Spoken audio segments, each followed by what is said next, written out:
আমরা এমন একটা দলকে নিষিদ্ধ করার দাবি নিয়ে এসেছি যেই দল মানুষকে মানুষ মনে করত না। এই জায়গা থেকে খুব কাছে আমরা জানি যে 2012 সালে বিশ্বজিৎ নামে একটা ছেলেকে তারা পশুর মতো কুপিয়ে হত্যা করেছে। সেই রাজনৈতিক দল যারা মানুষের লাশের উপর নৃত্য করত, ওই দল কোনো সাধারণ দল না, তারা বাংলাদেশের ফ্যাসিজমকে জন্ম দিয়েছে ওই দল। পৃথিবীতে কোনো ফ্যাসিস্ট রাজনীতি ভবিষ্যতে রাজনীতি করতে পারে না। আমরা দেখেছি 80 বছর আগে, আজ থেকে প্রায় 80 বছর আগে, যে হিটলারের দল নাজি, সেই নাজি পার্টিকে নিষিদ্ধ করা হয়েছে। এটা দেশের স্বার্থের জন্য এই ফ্যাসিস্ট দলটাকে নিষিদ্ধ করা প্রয়োজন। এই আওয়ামী লীগ যতদিন থাকবে দেশের স্বার্থ ততদিন হুমকির মধ্যে থাকবে। এই দল আমাদের দেশকে ভারতের কাছে বিক্রি করে দিয়েছিল। অতএব দেশের স্বার্থে, দেশের সার্বভৌমত্বের স্বার্থে, দেশের জনগণের স্বার্থে আওয়ামী লীগকে নিষিদ্ধ করা জরুরি।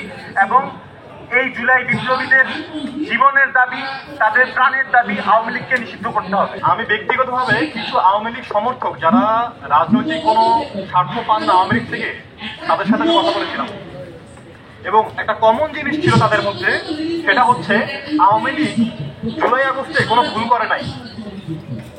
তারা কিন্তু রাজনৈতিক স্বার্থবাদী না, এরপরেও তারা চেষ্টা করতেছে আওয়ামী লীগকে ডিফেন্ড করার। কেন? তাদের কালচারটাই এরকম, তাদের সিস্টেমটাই এরকম। আবরারকে যখন হত্যা করা হয়েছিল,